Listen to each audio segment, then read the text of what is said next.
Hey, what's going on, guys? My name is Brian Broussard, a physical therapist with Alliance Region and Rehab and Titleist Performance Institute medical provider.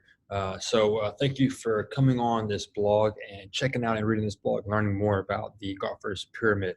And what I want to do now is kind of walk you through it and kind of describe what all this stuff means, right? You kind of see this pyramid, you kind of see some text on the side, and you're wondering what it all means to you specifically. So I'm going to go over that and maybe kind of make it clear for you to see so you can kind of understand, maybe figure out where you are on this pyramid.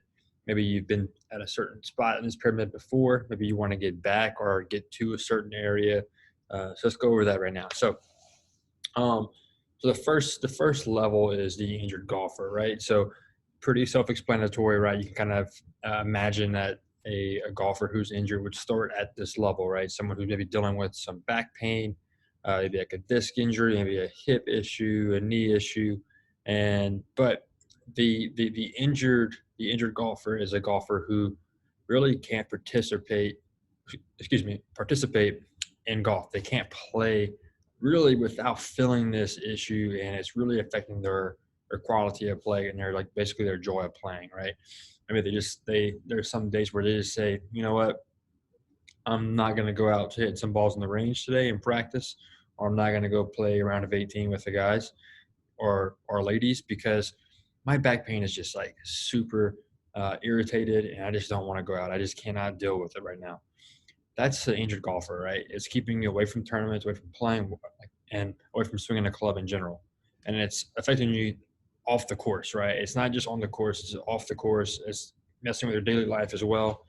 It's pretty intense. So, and that kind of takes like a toll. That's kind of the symptoms of the injured golfer, and that kind of takes a toll. Like I said, not just in your golf game, but at home as well, or with work if you are working.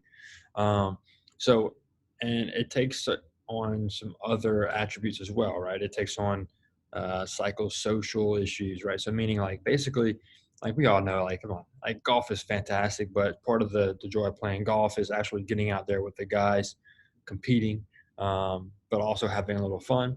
Whether you're having a little muscle relaxer on the course, or you're competing in member guest tournaments or charity tournaments or the Grant Tour, or T-box tours or any of those types of things, like that's part of the fun. That's part of what makes golf awesome, and it's the camaraderie and the fellowship. So you can do that. It starts to kind of take on some psychosocial issues, and you really kind of get depressed and are more or not as joyful in your day to day life because you just can't play.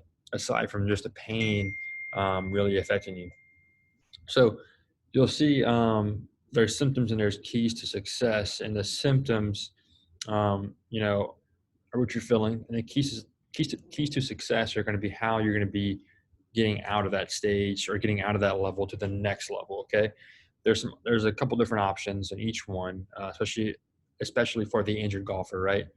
So, but the big things are get education, get treatment, modification, and then control. So we're trying to put the fire out in this stage, right? Once we really know um, what the problem is, what the real problem is, where the pain's coming from, whether that be by a medical golf and fitness analysis or by diagnostic ultrasound.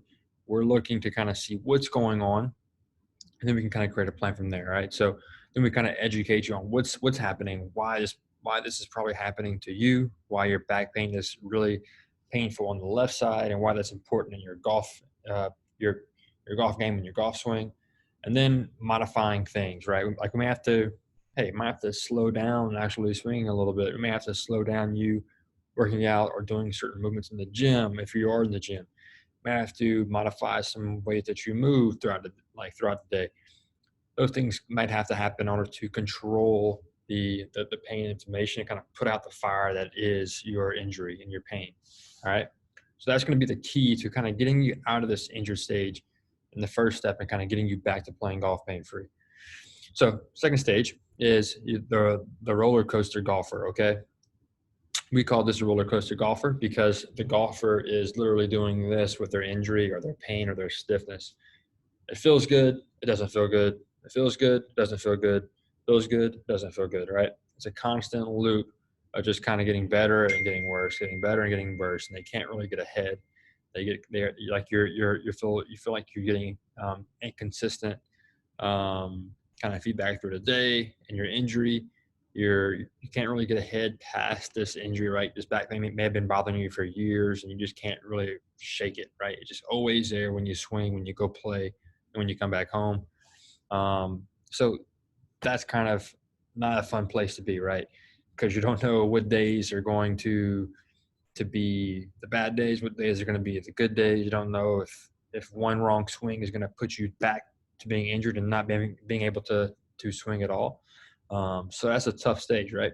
And the biggest problem that we see is whenever golfers have these issues, they're not really, whether they're getting solutions from the internet or from other providers, they're not really looking or not really addressing the problems there, and they're kind of chasing the symptoms of the pain of the injury, right? So they're not looking at, hey, like you have low back pain, maybe the pain is coming from your T-spine. Like maybe that's a big contributing factor of you just not having enough mobility in your upper body, so it's manifesting down in your low back. Maybe you're not really rotating your hips as well, so you're kind of doing a reverse spine angle, or you're swaying back, and that's causing a lot of stress in your lower back because maybe you just can't access your hip range of motion and your lead side hip. All those things we have to kind of look at and address to really kind of really fix the main issue that you're feeling whenever you're playing golf. All right. So that's how you kind of get out of the roller coaster stage of injured golfer. Okay. So next we go to a stage 3, which is tentative golfer. This is where, hey, maybe you are playing, you're back on the range quite a bit. You're feeling better, right? You've gone through PT, you've gone through Prolo, PRP, stem cells, whatever it is that you need to do to get back. And however we helped you or someone else has helped you, and you're feeling better, you're playing more, but you can't, like, you aren't to the point really where you can string multiple rounds together, right? You have to play sparingly. You have to play like once a week. You can't play in a tournament, or you can't go to the range back-to-back days because you're probably a little sore the next day, or maybe you're a little worried that it might kind of get you whenever you start to really crank it, or whenever you really try to push that driver a little bit harder, taking bigger swings, or maybe it's just like from you being bent over the golf ball for 2 straight days in a tournament, or just simply putting in that posture is tough. That's tentative golfer, right? You're close to being very in really good shape and really good golf fitness, but there's something missing that we have to kind of address. That's kind of holding you back from really trying to play multiple days in a row, et cetera. All right, so that is basically trying to get a proven plan and really getting individualized and specific on your goals, on your body's needs, on its limitations, and working on on those things, and also really focusing on recovery and being consistent with the plan that we set. Right.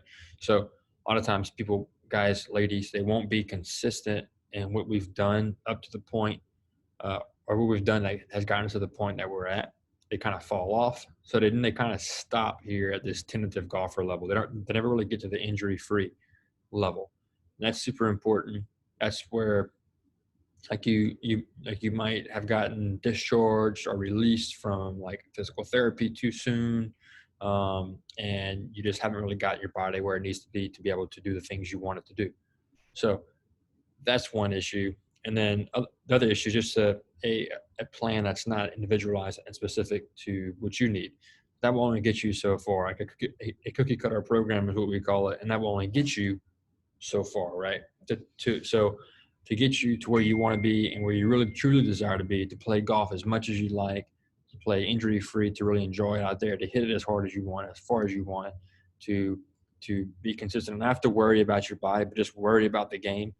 That takes a really like a high level training, prevention, and coaching program to continue the progress that you made with the recovery, with the rehab, with the treatments, from getting you from an injured golfer to where you are now, right? So that's where you're going to see all those things. That's where it's going to kind of come together, right? And That's why, like, we tell our clients, like, we don't really want to work with you and be with you just for a short period of time. We want to be with you for a long time.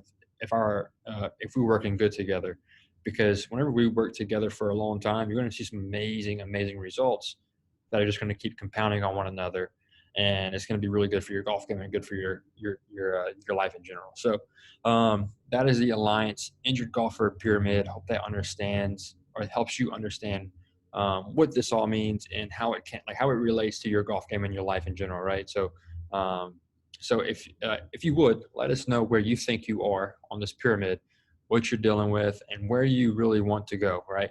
Do you want to go all the way to the top? Or are you okay with just playing tentative and not really playing multiple days in a row, and feeling great on the golf course, or playing or feeling great after you play?